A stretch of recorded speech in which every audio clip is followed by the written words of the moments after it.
Bonjour à tous et bienvenue pour la matinale, l'émission quotidienne de CMC Markets qui débute à 10 heures. Je suis Nicolas Chéron, stratégiste de CMC Markets pour vous servir. Nous sommes aujourd'hui le jeudi 13 octobre et le titre du jour est « L'aversion au risque prend le dessus ». En effet, jusqu'ici, nous étions dans des ranges aux États-Unis, nous étions dans des ranges sur le CAC et sur le DAX. Et jusqu'hier hier soir, les indices boursiers tenaient leur support tant bien que mal. Que s'est-il passé entre hier soir et ce matin? L'aversion au risque a donc pris le dessus. C'est un phénomène de stress, de peur sur les marchés. La volatilité augmente, les indices cassent des supports et les raisons en sont nombreuses. D'une part, on a le Brexit qui effraie les opérateurs. D'autre part, on a les résultats américains dont les opérateurs doutent. En plus de ça, nous avons le pétrole qui consolide après avoir enchaîné un rallye de 20% à la hausse.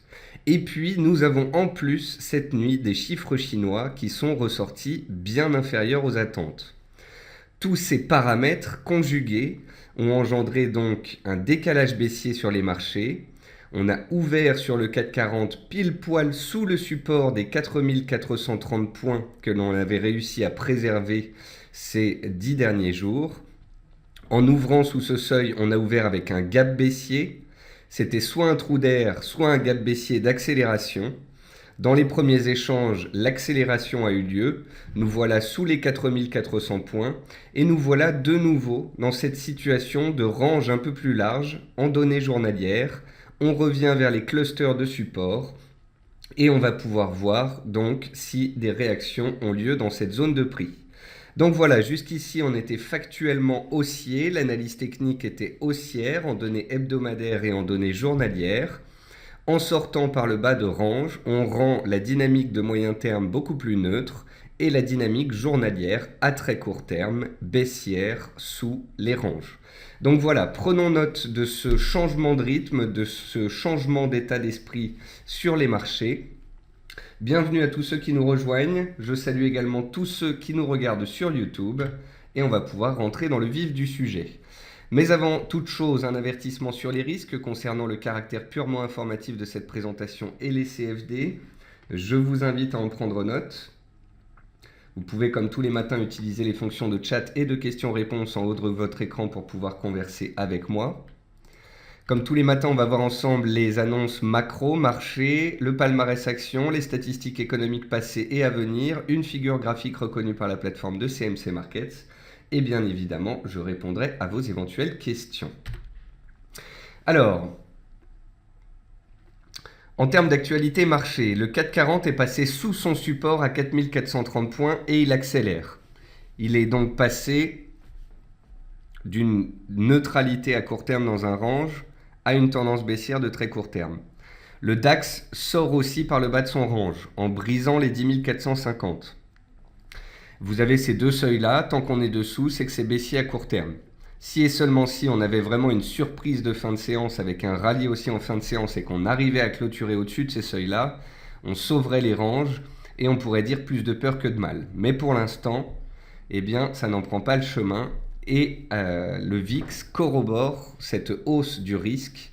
En effet, le VIX gagne 4% à 17,02 points. Il a cassé sa MM20 jours hier. Donc je vous avais dit que si on cassait la MM20 jours, c'est que la volatilité accélérait et qu'on avait des risques de chute. Si le VIX avait échoué sous MM20 jours et était redescendu comme il le faisait par le passé, eh bien on aurait pu redémarrer à la hausse. Le VIX casse sa résistance, les indices européens cassent leur support et donc c'est la version au risque qui à court terme prend le dessus. C'est la plus forte hausse du dollar index depuis 3 mois à laquelle on assiste depuis lundi. Plus 150 points donc depuis lundi. La hausse du dollar index, eh bien, elle est tout simplement corroborée au fait que la Fed garde le cap pour une hausse de taux en fin d'année. Et ça, c'est ce qui effraie aussi les opérateurs. Donc vous avez d'un côté les bancaires, d'un autre côté, vous avez le Brexit. Troisième axe, vous avez le dollar qui monte. Quatrième axe, il y a les résultats d'entreprise. Cinquième axe, il y a la Chine. Ça fait beaucoup de facteurs qui déstabilisent à très court terme les marchés. Jean-Jacques nous dit « Et pourtant l'or tient bien ». Effectivement, Jean-Jacques, l'or profite à très court terme de la peur sur les marchés. Néanmoins, on peut voir que l'or ne monte pas beaucoup, puisque parallèlement à ça, le dollar pèse sur les cours. C'est la troisième séance de consolidation pour le pétrole WTI à 49,5 $. Il a perdu 1 $ depuis ses plus hauts, soit 2%, ce n'est pas grand-chose. Est-ce que le WTI, comme les indices américains, est en train de se faire une frayeur ou est-ce qu'il va corriger à son tour? Eh bien, nous le verrons cet après-midi à 17h avec la publication des stocks de pétrole. Si on arrive à retourner vers les plus hauts annuels, eh bien, ce sera un soutien inconditionnel au marché actions. Si le WTI accélère sous ses plus bas du jour, eh bien, il pourrait rentrer en correction et peser encore plus sur les indices. Et puis enfin, on notera un échec du riz sur sa résistance oblique à 10,35 cents avec grande précision. Hier, je vous ai montré donc qu'on était en train de challenger cette résistance. Un échec a eu lieu, on a consolidé, clôturé dessous et donc pas de cassure, pas de signal. Côté actualité macroéconomique, en Europe, eh bien, on a l'Italie et l'Espagne qui pèsent également. En effet, cette année, le déficit espagnol devrait être de 4,6%, a dit Luis de Guindo, ministre de l'économie, qui craint que le gouvernement sans majorité actuelle ne puisse agir pour redresser le cap. Et puis en Italie, le projet de loi de finances pointe vers une hausse du déficit public de 0,40 à 2,4% du PIB et l'Europe ne statuera pas avant le référendum Renzi. Donc comprenez par là qu'à court terme, l'Italie, l'Espagne, peut-être le Portugal reviennent sur le devant de la scène avec des problèmes de gestion de leurs dettes. Côté indécision, l'OPEP rajoute à la volatilité en relativisant la portée des accords d'Alger. Donc récemment, on a eu des accords à Alger sur un possible gel de la production. Mais vous l'aurez compris, ce gel est rarement respecté.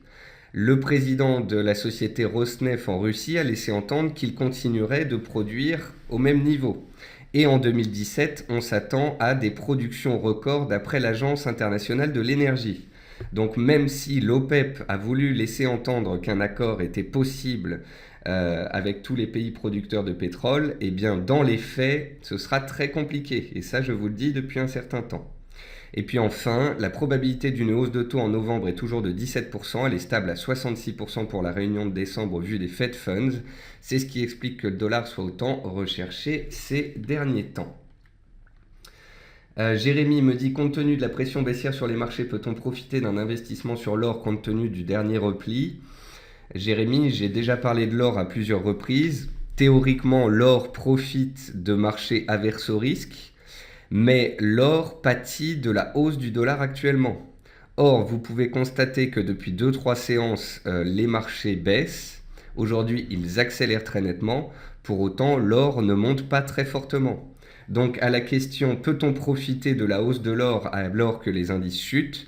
Eh bien la réponse, elle est très simple. Regardez ce que l'or fait depuis 2-3 jours. Il végète. Donc à la question « Est-ce que l'or profite de la baisse des marchés ?» La réponse est « Pas forcément ». Côté palmarès action, Adocia a vu ses revenus progresser de 4,7% au troisième trimestre à 6,51 millions d'euros.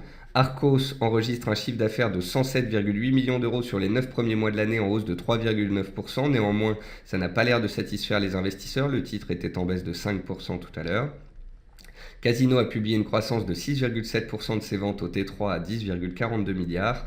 Et puis Unilever a vu ses ventes se stabiliser, freinées par les taux de change. Dans les meilleures et les moins bonnes performances du CAC 40, vous voyez qu'on a une seule hausse. C'était à 9h30 que j'ai pris les chiffres, peut-être que maintenant on n'en a plus aucune. Mais en tous les cas, donc vous voyez que seul Legrand était en hausse à 9h30. Tous les autres titres du CAC 40 sont en baisse. Les bancaires en tête. On est donc bien dans une séance d'aversion et de crainte des opérateurs. Dans les statistiques passées, on notera la balance commerciale chinoise bien en dessous des attentes, à 278 milliards contre des attentes à 365 milliards. C'est ce qui a fait que les marchés asiatiques ont dévissé cette nuit. Et puis on notera la baisse de l'inflation au Portugal avec des prix à la consommation en hausse de 0,6% contre 0,7% précédemment.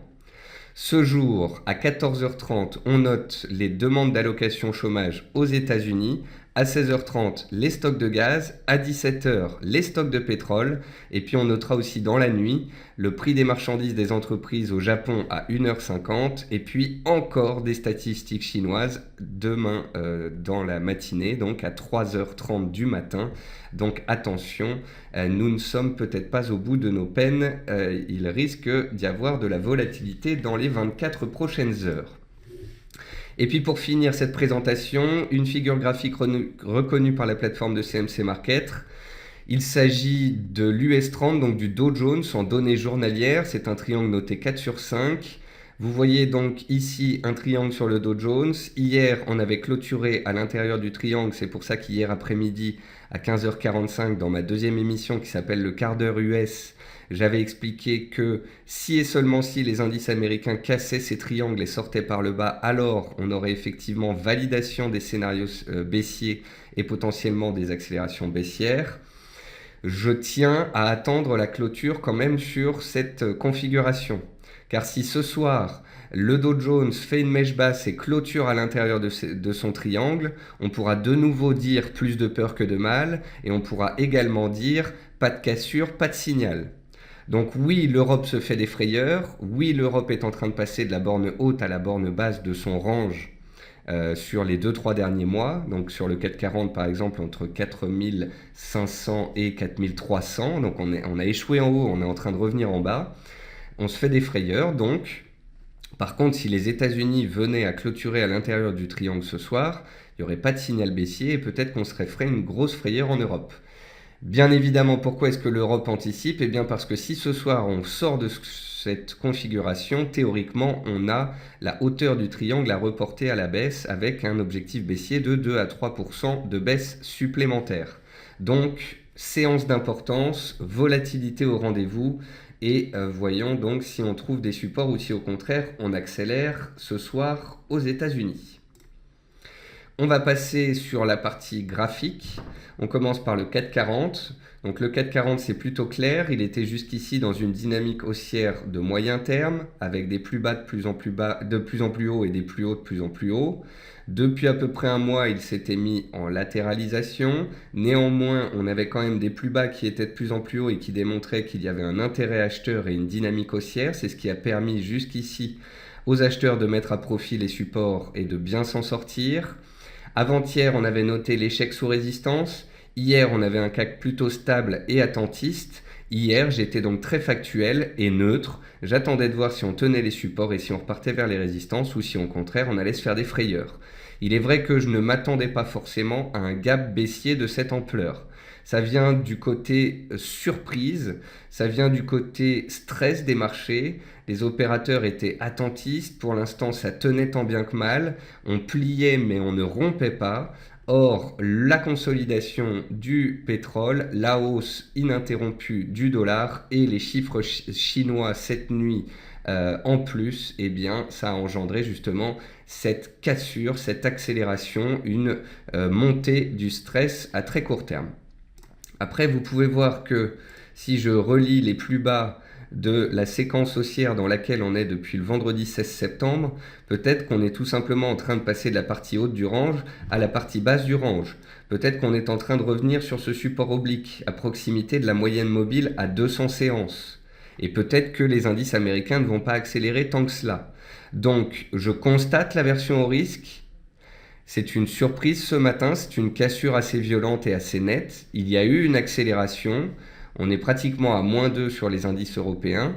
Maintenant, j'attends de voir si cette baisse est une frayeur temporaire ou bien le début d'une correction plus profonde. Car quand je regarde le VIX, eh bien oui, je vois qu'il est monté, qu'il a cassé la MM20 hier et qu'il accélère et qu'on se retrouve sur les 17 points. Maintenant, les 17 points, c'est une zone très travaillée à la fin du mois d'août, à la fin du mois de septembre. Là, de nouveau, on revient sur cette zone de prix. Donc, les indices européens ont cassé leur support numéro 1, ils sont en train d'arriver sur leur support numéro 2. Le VIX a cassé sa résistance numéro 1, il est en train d'arriver sur sa résistance numéro 2. Donc, c'est les US vraiment qui vont être d'importance. Que va-t-il se passer aux États-Unis? Telle est la question. Concernant les US, donc hier, on a vu que le SP500 était le long d'une oblique haussière de moyen terme, posée sur ses anciens plus hauts historiques dans la zone des 2135-2137 points. Donc hier, jusque 20h, 22h, les indices US étaient restés neutres, stables, avec clôturé en petite baisse et on pouvait encore espérer que la hausse puisse tenir. Malheureusement, donc, comme je vous le disais, avec cette accumulation de facteurs négatifs, eh bien, on casse ce matin le support et on revient vers les 2120 points les plus bas de la mi-septembre. Donc si ce soir on accélère sous 2120 points et qu'on se dirige en direction des 2100 points, c'est qu'effectivement les vendeurs enfoncent le clou, qu'il y a de l'aversion au risque et qu'on devrait aller un peu plus bas en Europe. Le CAC 40 pourrait alors revenir vers 4300 points. Si d'ici ce soir on voit le SP500 remonter à 2130 points, clôturer pile poil sur sa bande de Bollinger basse et les plus bas d'il y a 2 jours, et ne pas accélérer alors qu'il est sur un point de cassure, c'est qu'on se sera fait plus de peur que de mal. Donc, suspense, séance d'importance. Et puis ça, c'est le DAX. Donc vous voyez que le DAX était jusqu'ici dans une dynamique haussière de fond. Là maintenant, suite à la cassure du support des 10 480 points, ça rend la situation un peu plus neutre. Sur le DAX, on peut noter des plus hauts de plus en plus bas depuis déjà 2 mois. Donc on est dans une pente baissière relativement faible. On a échoué sous résistance, on est revenu sur le support. Ce matin, on a violemment cassé le support, c'était sans appel. Et on est très rapidement arrivé de nouveau sur les plus hauts de mai, de juin, de juillet, une zone importance, la zone des 10 330 points qui a servi à de nombreuses fois de ressort. Pour moi, les 10 330 points sur le DAX, c'est l'équivalent sur le CAC 40 de la MM200 jours. Si les US accélèrent, le CAC pourrait accélérer à la baisse, revenir vers la MM200 jours, voire venir chercher les 4340 points, c'est plus bas de la mi-septembre et de la fin septembre. Donc en gros, là on arrive sur une première zone. Si on accélère, on aurait 1 ou 2% de baisse supplémentaire pour revenir sur des zones journalières d'importance. C'est la même chose sur le DAX. Sur le DAX, on a échoué sous résistance, on a cassé un support, on est en train d'arriver sur la zone numéro 1. Mais si celle-ci casse, on peut de nouveau aller chercher les 10 250, voire les 10 200, les plus bas de la mi, voire de la fin septembre. Donc, on était en tendance haussière, on avait des supports à surveiller, on a cassé un support. Objectif 1, on y est. Objectif 2, c'est 1 ou 2% dessous. Et pour cela, tout dépendra des US. Donc voilà, vous comprenez ma problématique. J'attendais jusqu'ici factuellement de voir si on allait casser par le haut ou par le bas. Mon problème aujourd'hui, c'est qu'on a cassé par le bas, mais que directement, on a atteint un objectif graphique et sur le CAC et sur le DAX.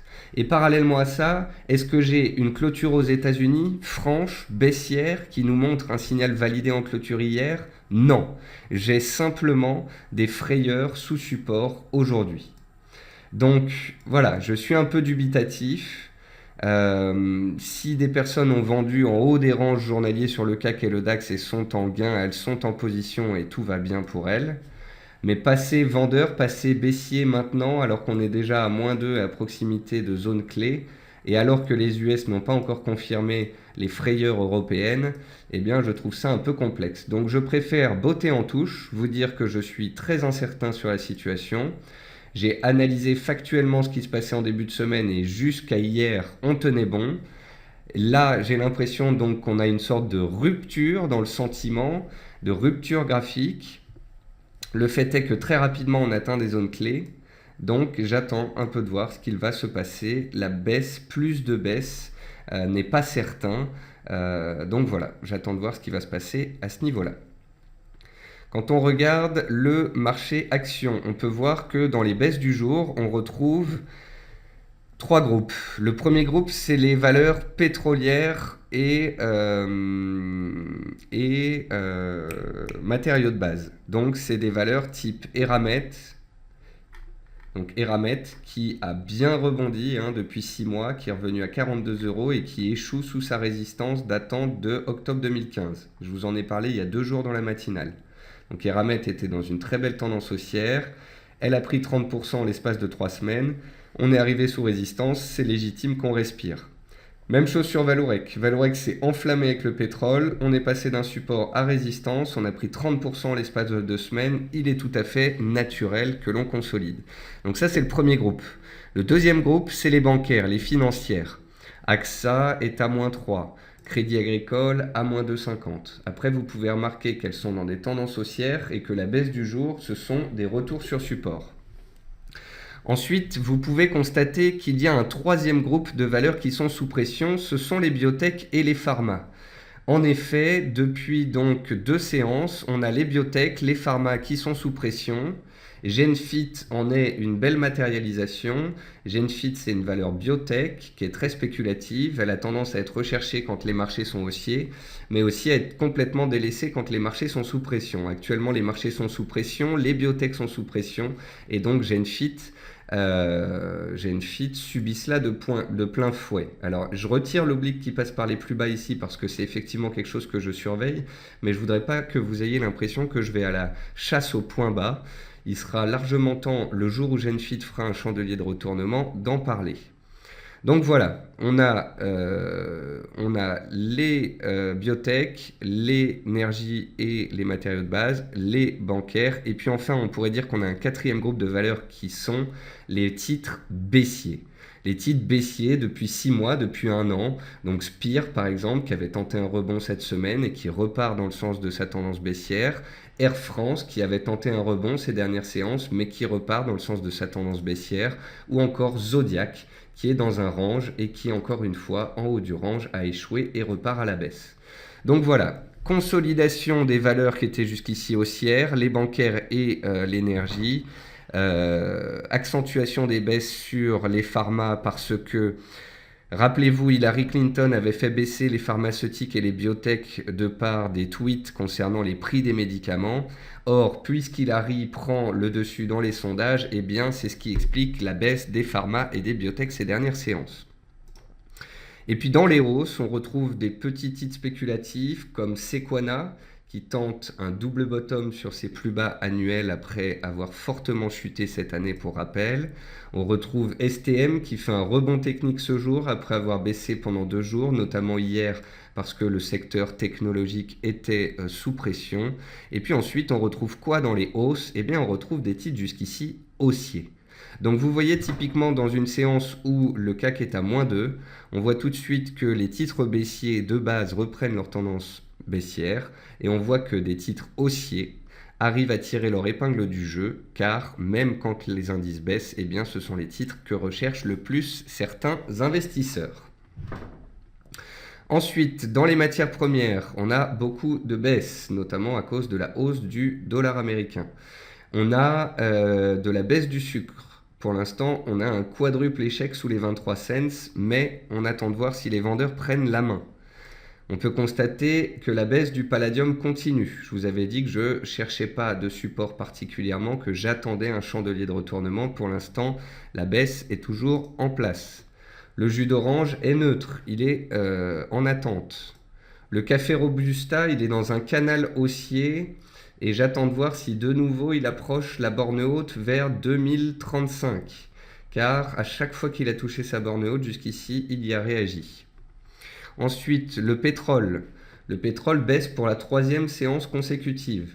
Il n'a baissé depuis ses plus hauts que de 2%.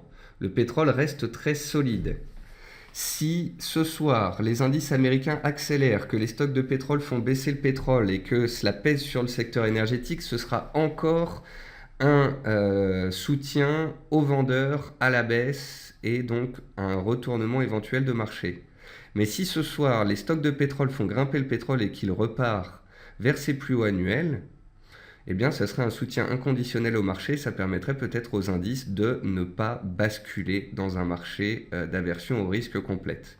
Donc, quitte ou double sur les indices US et notamment avec et sur le pétrole en fin d'après-midi. Donc ça, ce sera d'importance.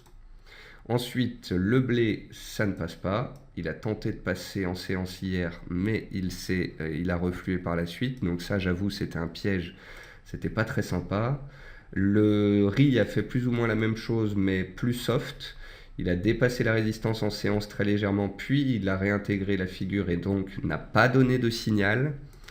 L'argent et l'or, donc comme je vous disais, rebondissent un tout petit peu. Franchement, le CAC perd 3-4% en l'espace de 3-4 séances. On pourrait quand même s'attendre à ce que l'or profite de l'aversion au risque et rebondisse nettement. Vous pouvez voir que l'or, grâce à l'aversion au risque ambiante, n'arrive qu'à gentiment tenir son petit support des 1250.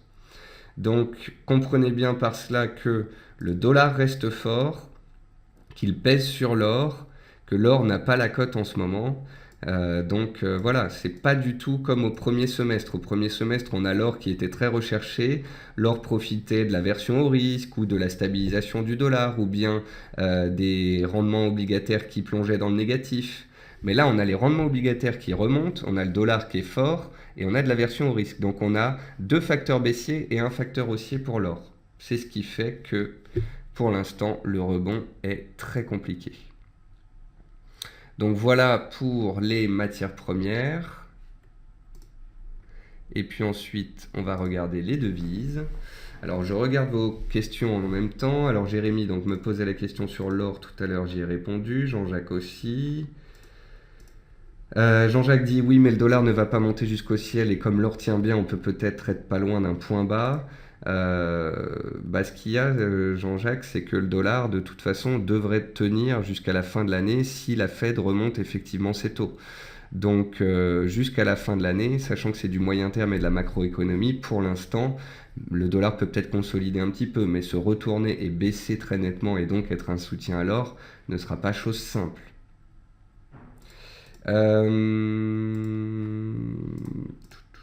Paul dit demain on a les ventes au détail et Yellen, ça peut faire mal. Effectivement Paul, demain on sera vendredi, ce sera la dernière séance de la semaine. Si les vendeurs veulent enfoncer le clou et casser des supports, ce sera là. Manu nous dit bonjour Nicolas, à quoi pourraient être corrélés les graminées? À un indice comme par exemple le NBI, donc le Nasdaq Biotech pour les biotech. Effectivement Manu, c'est une idée, mais je ne connais pas d'indicateurs comme ça, d'indices qui pourraient nous donner des nouvelles sur les graminées en particulier. Olivier dit hier à 18h30, baisse simultanée de 3% du blé, du maïs et du riz. Y a-t-il eu de l'info? Je vais me renseigner Olivier, peut-être qu'on a eu, je sais pas moi, la publication de vente de stock de blé ou de maïs dans une zone. Le blé et le maïs sont corrélés sur le moyen terme, donc ça peut avoir eu un impact dessus. Après, ce qu'il y a, c'est que le blé, comme le riz, se trouvait pile poil sous des résistances. Donc, ça faisait quelques séances que ces actifs-là grimpaient. On était sous des résistances clés. Ça a été un peu piégeux, mais c'est quand même relativement propre. Ensuite, on va passer aux devises. Christophe nous dit, je vous entends souvent parler de bougie de renversement. Je cherche à identifier ce genre de figure. Sur le CAD CHF en données 4 heures, la bougie en formation peut-elle être considérée comme un signal de retournement si elle clôture telle qu'elle?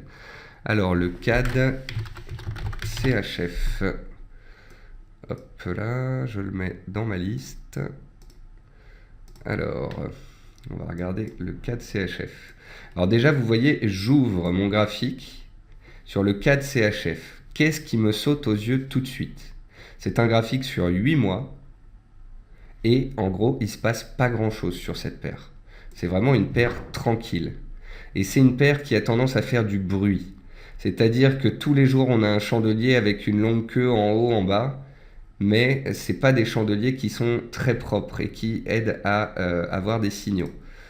C'est une paire que je trouve relativement propre en termes de tendance. Vous voyez, d'un coup d'œil, j'ai très rapidement pu voir qu'on a été les 3 premiers mois ici de l'année, janvier, février, mars, même avril, donc 4 premiers mois de l'année dans une belle tendance haussière encadrée par un canal. Et depuis, on est dans une belle tendance baissière encadrée par un canal, avec à court terme un mouvement haussier. Mais en termes de chandelier japonais, c'est absolument pas lisible comme type de paire. C'est très erratique et c'est pas du tout évident. Alors si vous me posez la question de savoir si le chandelier 4 heures en cours sur le 4 CHF est un chandelier haussier, ma réponse pour l'instant, si on clôture comme ça sur le chandelier, ma réponse est oui. Le chandelier en cours de formation est un marteau. Un marteau avec une mèche basse qui est venu nettoyer les plus bas des 2 derniers chandeliers 4 heures et qui, clôturant en l'état, montrerait que les acheteurs ont repris la main à très court terme et pourrait permettre un rebond des cours vers les plus hauts ici à 0,7480 en résistance. Donc a priori oui. Ensuite, ce que j'ai envie de vous dire, c'est que ça respecte quand même les tendances, cette paire, et que à court terme, on a une tendance haussière dans une sorte de petit canal haussier ici. On est au milieu.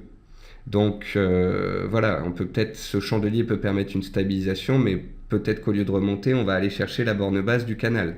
Peut-être qu'il vaut mieux mettre à profit les bornes basses des canaux 4 heures et journaliers, plutôt que d'essayer d'aller faire de l'intraday un peu en plein milieu. Donc voilà, une paire intéressante d'un point de vue de tendance propre, un beau canal qui est très clairement lisible et qu'on peut mettre à profit. Par contre, à très court terme, en journalier, on est au milieu du range et en données 4 heures, on est au milieu d'un petit canal. Donc autant dire qu'on est vraiment au milieu de nulle part. Ensuite, sur les autres paires en dollars, eh bien, nous y voici, nous y voilà. Je vous en parlais hier. Bas de tendance haussière pour l'AUD. Donc là, on arrive à 0,75 sur l'AUD. Sur le NZD, même chose. Bas de canal haussier en approche. Donc vous voyez, le dollar monte depuis 15 jours et a engendré une baisse depuis 15 jours du NZD et de l'AUD qui était jusqu'ici haussier. On arrive sur les bas de canaux. Si les bas de canaux réagissent favorablement et que les cours rebondissent, c'est que le dollar à court terme enfin consoliderait. Si on enfonce ces canaux et qu'on accélère très nettement, ça veut dire que c'est pas demain la veille que le dollar baissera et que vraiment les investisseurs achètent du dollar pour jouer en fin d'année une possible hausse de taux. Concernant l'euro et la livre, comme je vous l'ai dit hier, c'est plutôt baissier, c'est un peu erratique, ça continue de baisser puisque le dollar continue de monter, mais si à tout moment le dollar réagit, ces paires-là rebondiront, feront des rebonds techniques. Donc l'euro et la livre. D'ailleurs, la livre, c'est intéressant de voir qu'elle essaye de s'accrocher tant bien que mal et à faire des plus bas de plus en plus hauts. Ça fait 4 séances sur les 5 dernières séances, on a 4 points bas qui sont plus hauts que le précédent. 3 points bas plus hauts que le point bas du vendredi 7 octobre. Donc, ce que j'essaye de vous dire là-dessus, c'est que voilà, on a une tendance fondamentale haussière forte. On était dans un triangle sur le dollar, on en est sorti par le haut. On a atteint l'objectif théorique de hausse de ce triangle. Si à tout moment le dollar se met à consolider, l'AUD et le NZD pourraient réagir positivement sur les bas de canaux. Sur l'euro et la livre, c'est baissier. Donc ceux qui veulent aller jouer des rebonds techniques dessus, vous savez que c'est à vos risques et périls puisque ce sont des paires plutôt baissières. Après, la livre a un intérêt spéculatif, volatile.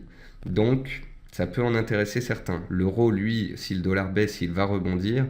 Mais il reste quand même sous pression baissière. À moyen terme, il faut bien comprendre que depuis 3 mois, l'euro c'est baissier, alors qu'à moyen terme, une paire comme le NZD, depuis 6 mois, elle est bel et bien haussière. Donc voilà, le NZD et l'AUD seront les deux paires qui me serviront à voir si les bas de canaux sont respectés ou s'ils sont violemment cassés. Donc voilà, et puis concernant l'USD Yen, vous pouvez voir que l'USD Yen nous montre qu'il n'y a pas vraiment de peur. Le dollar reste fort, donc ça soutient l'USD Yen, mais c'est pas parce que les indices baissent que le Yen est fortement remonté. Donc sur le Yen, pour l'instant, il n'y a pas vraiment de visualisation, de matérialisation de la peur qu'on entrevoit sur les indices européens ce matin. Alors ensuite, bonjour Nicolas, à quoi pourrait être collé? Donc ça on a vu. Ensuite, est-ce qu'on peut regarder les bovins engraissés? On va regarder. Ensuite, il y a André qui me dit, est-ce que Peugeot est sur support? Alors effectivement, Peugeot a un support à 13 euros. On va regarder ça tout de suite. Si elle fait une mèche sous les 13 euros, qu'elle tient le support, effectivement, on serait pile poil sur un support et donc ce serait intéressant de surveiller. Les bovins, Didier, c'est baissier, hein. On en a parlé hier, on peut en parler tous les jours si vous voulez, moi ça me dérange absolument pas. Il faut juste comprendre qu'on est dans une tendance baissière de court terme et moyen terme. Donc voilà, pour l'instant c'est une chute libre. Il faut laisser cette chute se faire. Puis à un moment, s'il y a un chandelier de retournement et ou une cassure de résistance oblique, alors on pourra parler de cela à la hausse. Pour l'instant, c'est une tendance clairement baissière. Ensuite, vous vouliez qu'on regarde Peugeot. On va regarder Peugeot. Paul me dit mauvais chiffre chinois, mais Shanghai n'a pratiquement pas bougé. Bah, c'est normal, ils sont déjà au ras des pâquerettes, Shanghai. L'indice chinois, il a tellement baissé sur les 12 derniers mois qu'il est difficile de faire bien pire. Et puis les actions chinoises, je vous rappelle qu'elles sont complètement manipulées par l'État qui intervient directement sur le marché si nécessaire. Alors, ça c'est Peugeot. Donc Peugeot, elle était dans un triangle et elle était sous le joug d'une oblique baissière. Puis, elle a cassé. Elle a cassé et cette cassure des 13,70 donnait lieu à une accélération haussière avec en visée les 14,40 voire les 15 euros. Donc c'est ce que j'avais écrit dans mon analyse. Donc on a bien eu une cassure ici, puis le cours a accéléré et a atteint son objectif là. Malheureusement, les acheteurs n'ont pas gardé la main, la résistance a fait son travail et donc malgré cette cassure, on a eu une petite accélération, on a gagné 4-5% et puis les vendeurs ont repris la main. Donc je vous ai déjà expliqué, je vous en ai parlé déjà cette semaine de Peugeot quand je l'ai vu, que si on était sorti par le haut et qu'on avait fait une fausse sortie, il faudrait faire très attention parce qu'on pourrait venir violemment casser par le bas. Donc Peugeot, bah, c'est comme le CAC, c'est comme le S&P, on se fait peur, on est sous un support pour l'instant. Si ce soir les indices américains n'accélèrent pas, que l'Europe tient et que Peugeot reste au-dessus des 13 euros en cours de clôture, eh bien on pourra considérer qu'on s'est fait une petite frayeur, une petite mèche sous support et que le support tient. Après, est-ce qu'il faut acheter? Ça, c'est à vous de voir. Mais si on clôture dessous, bah, il y a des risques aussi qu'on accélère. Donc la clôture sera d'importance, la fin de séance sera d'importance. Paul nous dit des entreprises, vu les chiffres de cette nuit, peuvent-elles émettre des profit warnings en raison de la Chine? Je ne pense pas, Paul. Là, les profit warnings, c'est des résultats, c'est des chiffres qui sortent, qui sont déjà en train d'être compilés dans les sociétés depuis un mois. C'est pas parce que là, d'un coup, on voit des chiffres chinois que des boîtes vont revoir leurs publications. Peut-être que si la Chine s'enfonce et que les statistiques chinoises sont mauvaises dans les semaines à venir, eh bien, vous aurez des entreprises qui reverront à la baisse leurs prévisions annuelles. Mais faire des révisions comme ça, là, à court terme, à cause de chiffres chinois, ça m'étonnerait. Bon, on a fait le tour. Christophe, vous me dites, avez-vous des documents sur les figures graphiques que l'on peut identifier? Non, je n'en ai pas. Par contre, vous pouvez aller acheter un livre d'analyse technique. Vous achetez par exemple Théorie et méthode de Thierry Béchu. Vous cherchez ça sur Amazon, ça coûte 30 ou 40 euros. Et c'est un très bon livre. Voilà, sur ce, je vous souhaite à tous une très bonne séance, un bon appétit, faites attention, voyons si les cassures sont effectives aux États-Unis ou pas. Vous voyez qu'en Europe, on s'est fait une frayeur, mais que ça remonte un petit peu, donc séance d'importance. À tout à l'heure, 15h45 ou demain matin pour la matinale.